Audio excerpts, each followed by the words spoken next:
gái bố thầy dạ. Có đói không? Để làm cái bánh cho con ăn tạm nhé.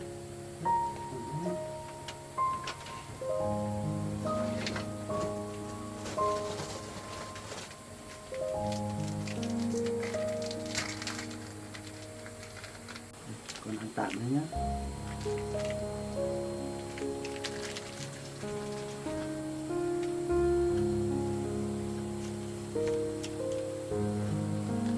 Lát bà con mình sẽ đi chợ mua gạo, mua rau giống nhé.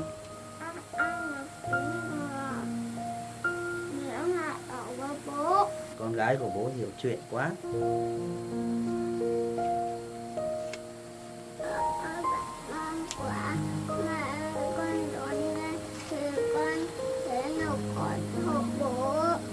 Con hộ cổ hộ bố lúc bố làm việc nữa nhé. Chỉ cần con ngoan là bố sẽ vui rồi. Con ăn không? Con ngon dạ. Ăn ngoài nhé.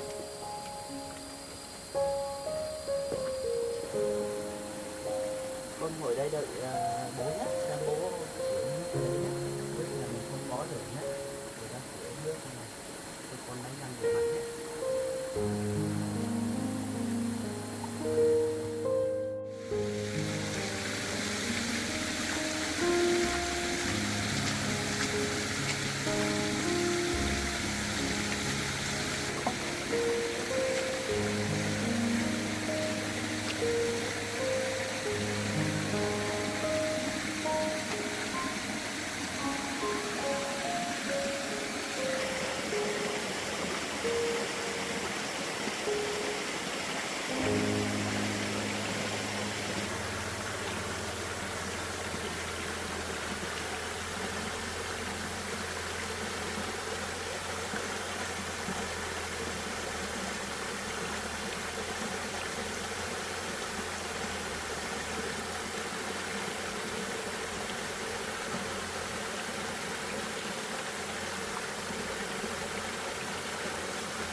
Có nước hả? Con rửa tay á? Để ba rửa mặt cho con nốt. Có nước rồi. Ba con mình có nước dùng rồi.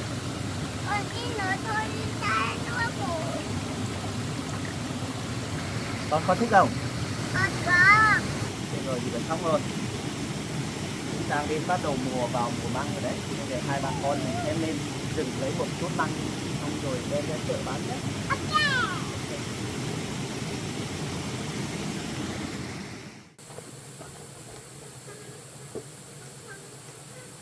Con muốn vào đây không? Có. Ba vùi con nhé. Bám vào ba nhé. Con bám vào nhé. Có thích không? Đó. Thích lắm không?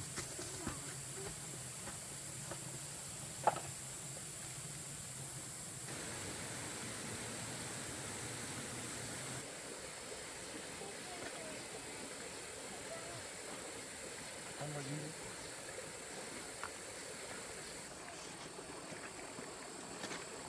Con ngồi ở đây đợi ba nhá. Ba lên lấy măng đây nhá. Nhá. Dài lắm con không lên được đâu, con ở đây đợi ba đi.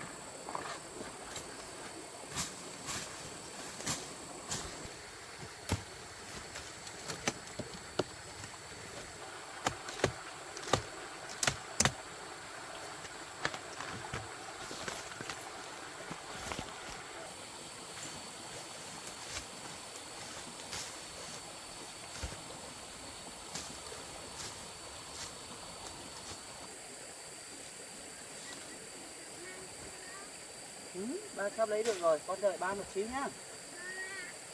Con giỏi lắm.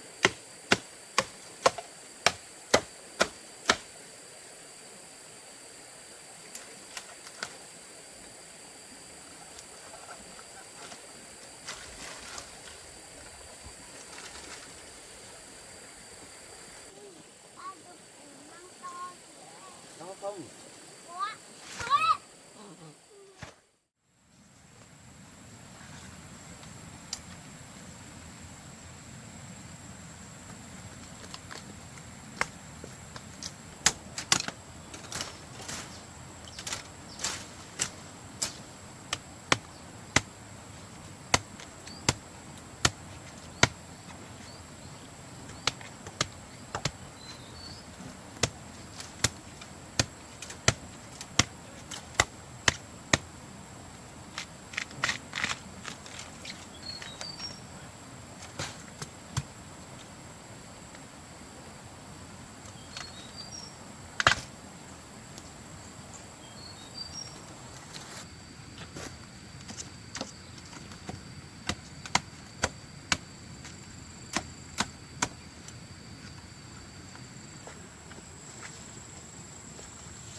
Đây rồi.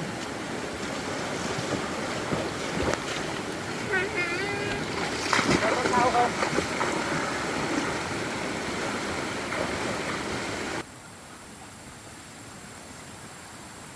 Con có sợ lắm không?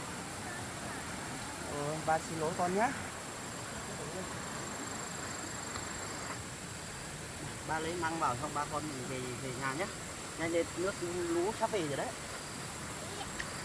Nhanh lên xong mình về. Không nước lũ, tí nữa to nước lũ không về được đấy. Con ạ.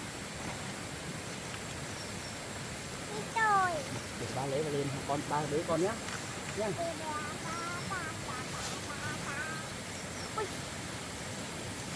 Nhanh lên con ơi. Về đi, không tí nước lũ không về được.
con đi lấy được rồi, không mua được đồ rồi. Lát bác lên cho con chút nữa.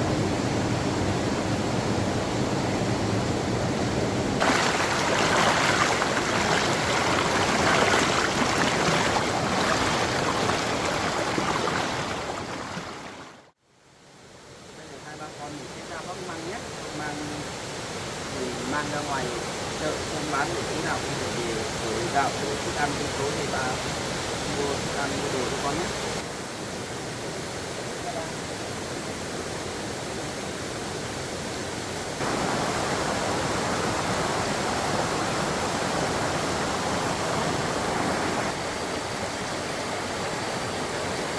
Rồi đây là ba nữa.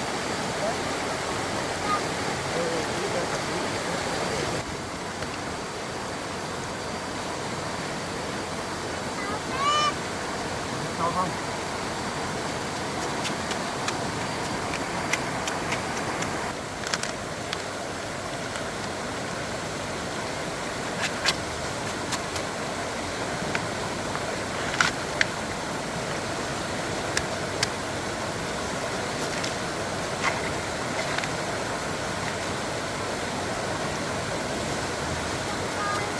Đâu cái gì?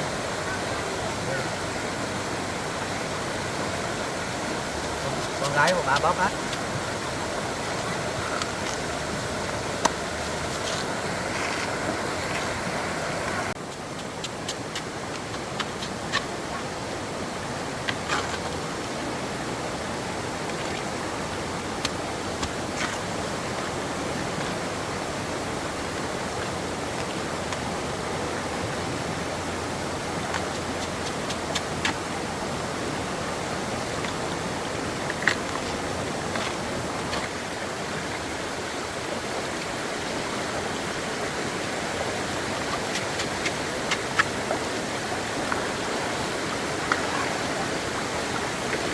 Giỏi thế, bóc măng của ba rồi đấy.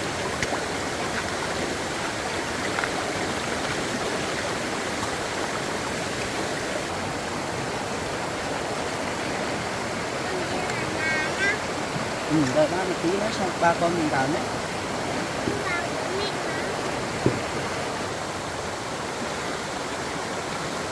Đi vào nhà với con.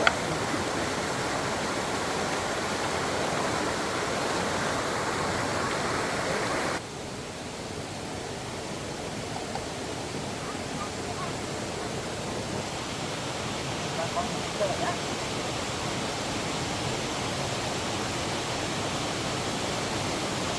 Thôi.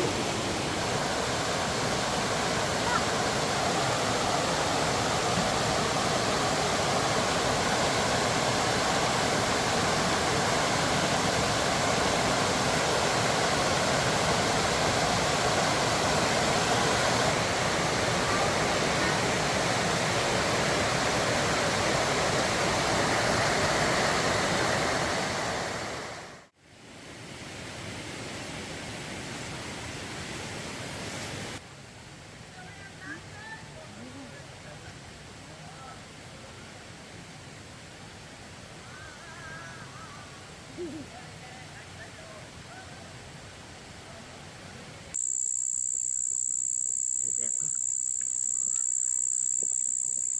À, con gì? Sợ nhé.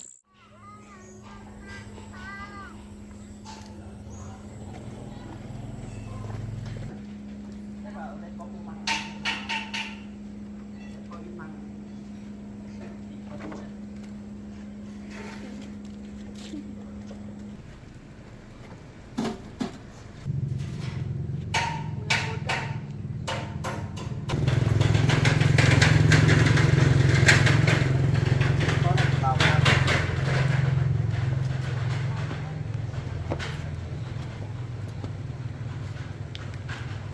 Mua tí đồ này.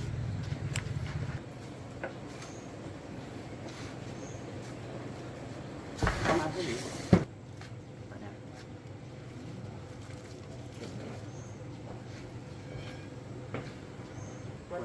Ready?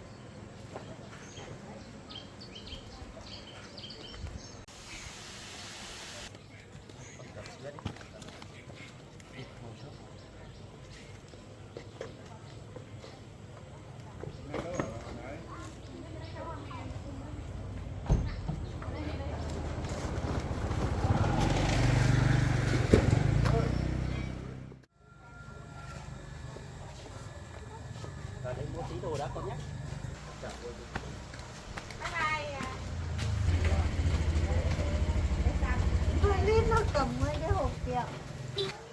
Kẹo mút đấy á. Bây giờ người ta làm cây hút đầy đấy, bởi vì con mang cây hút đi hot. Này, có tâm ít. Để ba mua ít trứng này các ba dám cho con ăn nhé. Nha. Em đi về. Nhà.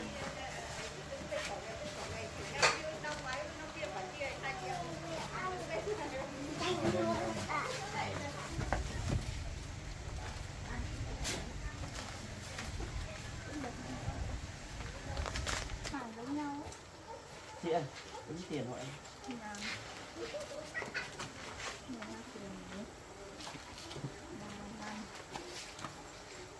Đâu.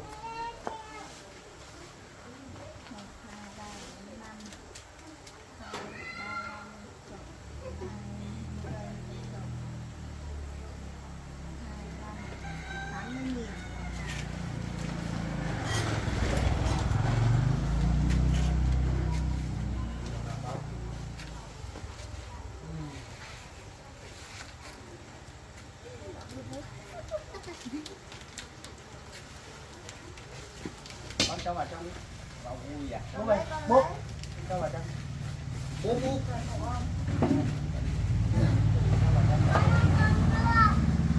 Anh ơi, em có ít quần áo cho con bé bằng tuổi con của em cho nó. Dạ vâng. Cho nó cái bộ quần áo nha. Cảm ơn. Bye. Bye. Cảm ơn cô nhá. Ba có mẹ không? Có. Để con xuống đi bộ cùng ba. Thế con cho con xuống ngồi nghỉ một tí nhé.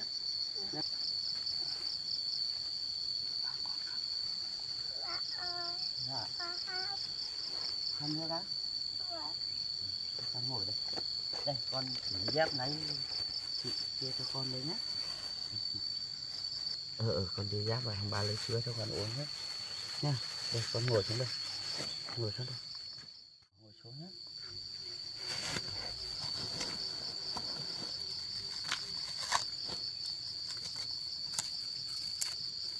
Đây, con ngồi nghỉ uống xong là ba con lại đi tiếp nhé. Đi về đến nhà mình ba nấu cơm cho con ăn nhé.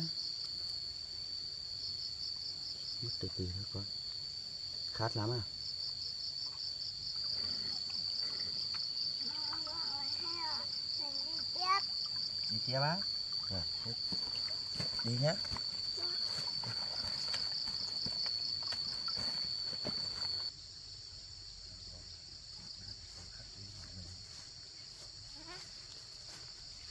Con có mỏi chân không? Không. Con không à?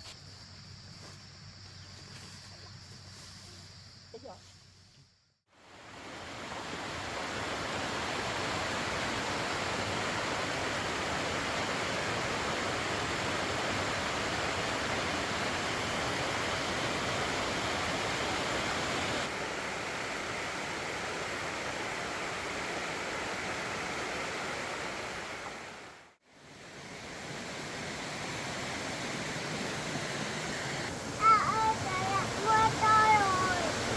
Đặt mưa rồi đấy. Ba cho con đi tắm xong rồi ba nấu cơm cho con ăn nhé.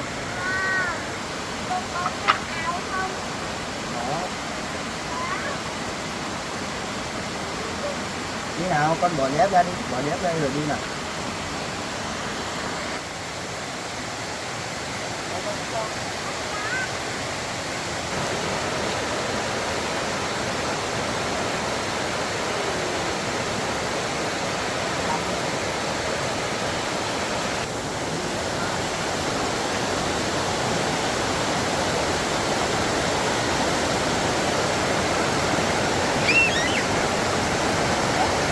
Con cua đấy con ạ. Anh có đi hả? Đi rồi.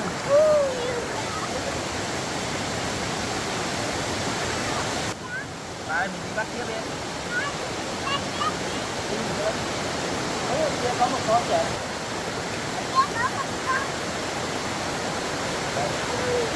Hai con rồi, đủ cho con ăn rồi.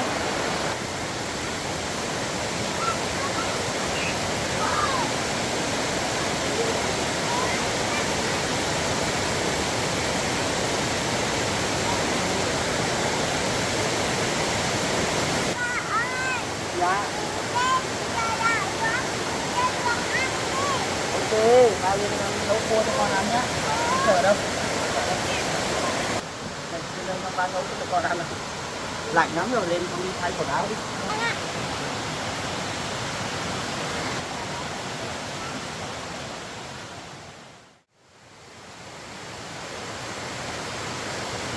Đi ra con mặc dép vào đi. Mặc dép vào con ba nấu cơm cho con. Rồi đấy, con ba nấu cơm cho con nhé.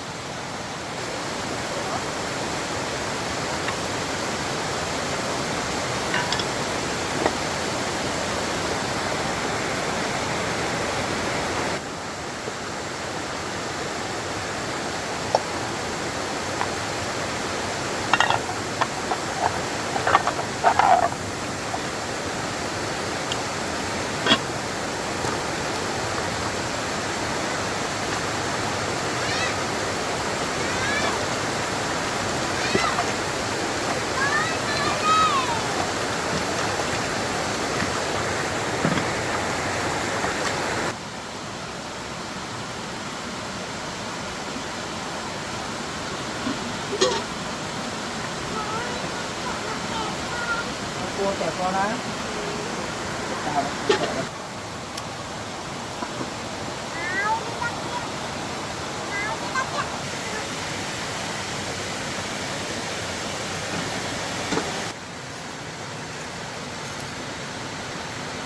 Ba nấu cơm cho con ăn nhá. Nhá. Này, con nấu con cua cho con với.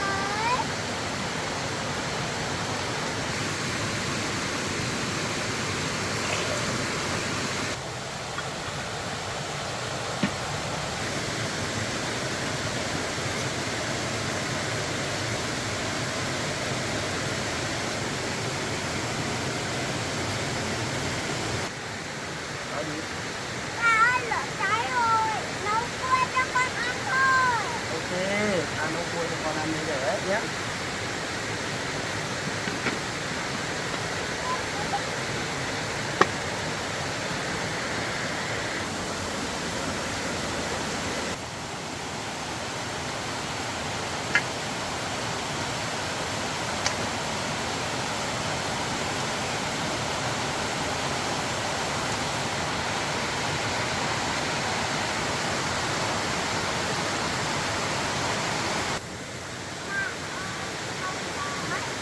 Rồi á, cho con uống sữa tạm đấy nhé. Nha. Đây, sữa của con đây rồi. Đây, ra đây 3 phút.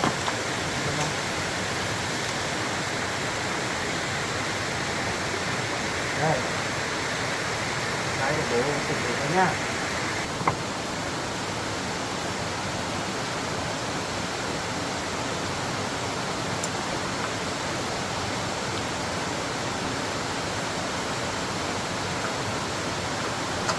Bây giờ làm trứng cho con ăn à? Vâng, ba Không ăn đâu. cho con ăn. Thế con ăn con cua nhé. Ok. Bố làm món ngon cho con à? Ok, bố làm món ngon cho con.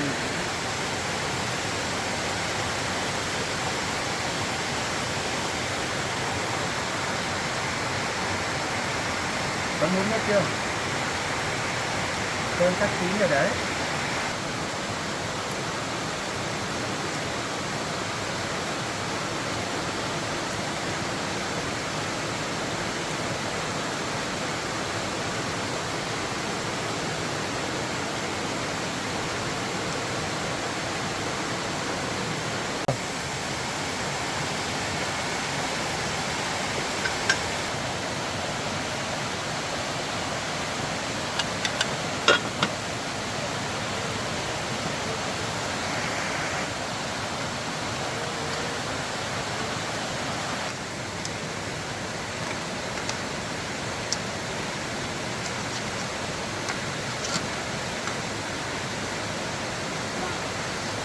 Nè, con chút xíu.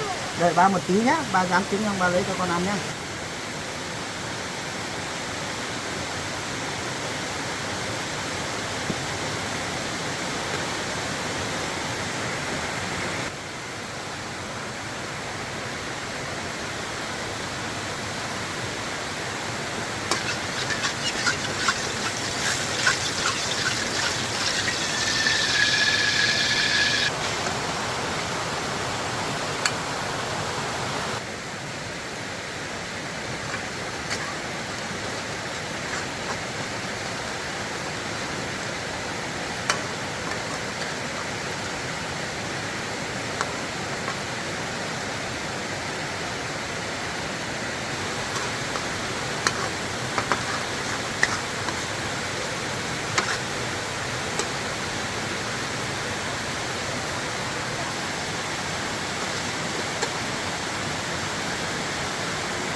Con chín rồi, cả nhà mình ăn cơm thôi.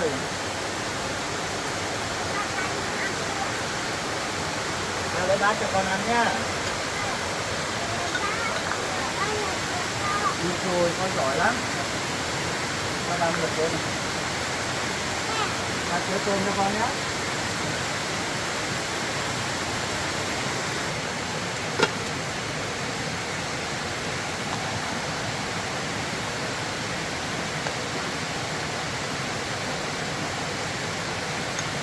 Đây, bác cơm con đây, con ngồi lên ghế đi.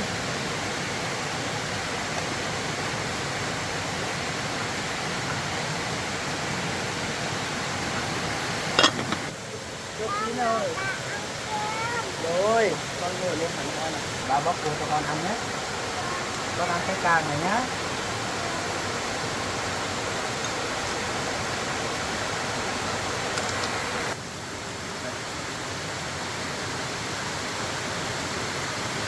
Con ăn cả cơm nhé. Ngon không? Tập cua nữa đây.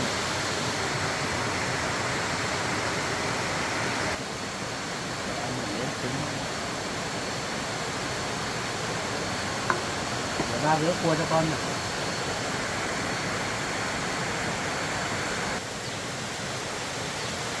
Con ăn đi. Con có xúc ăn á.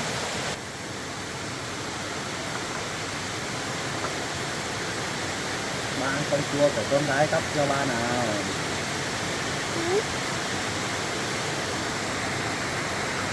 Từ từ ăn nhé. Con hết cua rồi. Hết cua hả? Tôi đợi nữa hết cua.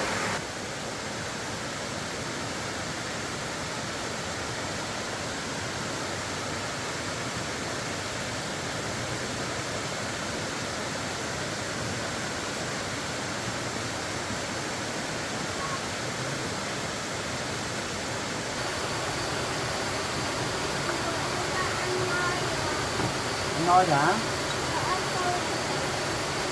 Buồn ngủ quá. Con ăn no thật chưa? Cho con ngủ nhé, vì con ngủ nhé.